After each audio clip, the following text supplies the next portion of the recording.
for the next 8 weeks. The CDC recommends canceling all events of 50 or more people, and it appears we may not have any major sports potentially until June at the earliest. And to be very upfront and honest, this is a frightening time for sports media members. There's only so much we can cover when our product is not out there on the court, the ice, and on the field. For sports reporters across the country, this is the most difficult challenge we have ever faced. This has been the weirdest and longest and just wildest week. Because we have no sports to physically cover. I never ever thought we'd see a time where there's literally no sports. This past week was unlike anything we've ever experienced in the history of sports. You get a cancellation, you get a cancellation, and you get a cancellation. That's what we've been hearing this entire week. I think it's time we just cancel 2020 altogether. Event after event, game after game, team after team, everything has been canceled for the foreseeable future. Now, what do we do? As fans, all we can do is wait for sports to return. As sports reporters, well, we're trying to figure that out ourselves. It's just trying to be more creative on how every day we put content out there. Really just talking about cancellations and then trying to come up with different creative ideas to get us through these next few weeks, hopefully not more than, a month. Obviously, we don't know what's going to happen. We can only talk about the coronavirus and cancellations for so long. An example is the NCAA won't have activity until the start of the fall if the coronavirus pandemic settles down by then. Well, I got the chance to talk with a Clemson baseball player about their season completely being canceled. Here in Buffalo, New York, we had all of the winter championships were canceled. Here in Wisconsin, we're dealing with the Bucks having a really good chance at winning the NBA title.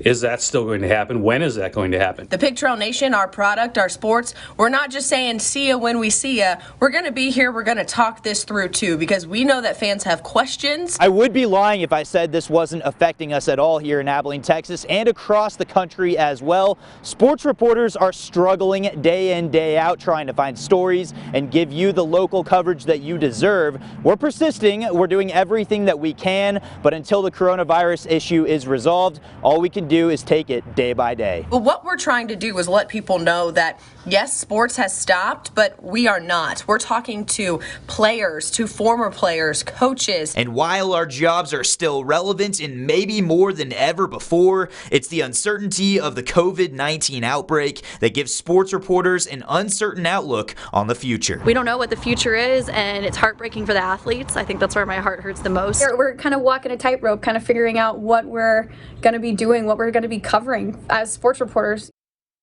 Well, first of all, thank you to our former BCH sports reporters, Mary Margaret Johnson, Brianne Welsh, Alyssa Orange, and Eric Boyton, on providing insight from their stations. We take sports for granted. They're our escape from the trials we face every day.